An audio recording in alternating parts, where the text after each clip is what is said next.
Kasi kanina pa kami late ko nang naisip na mag-video.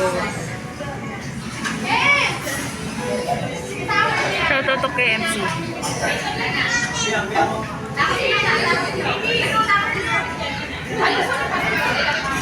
I pray na ma-monetize na nitong isang channel ko no?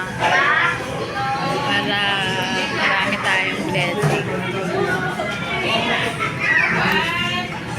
Hindi ko alam bakit parang ang alat naman ng ice tea. Walang lasa, walang asukal. Siguro nakalimutan niya. Kaya pala parang matabang. Ito pala yun Lalagay mo yung konti. Bira naman kasi ako ngayon sa pets. Tamis. Sugar.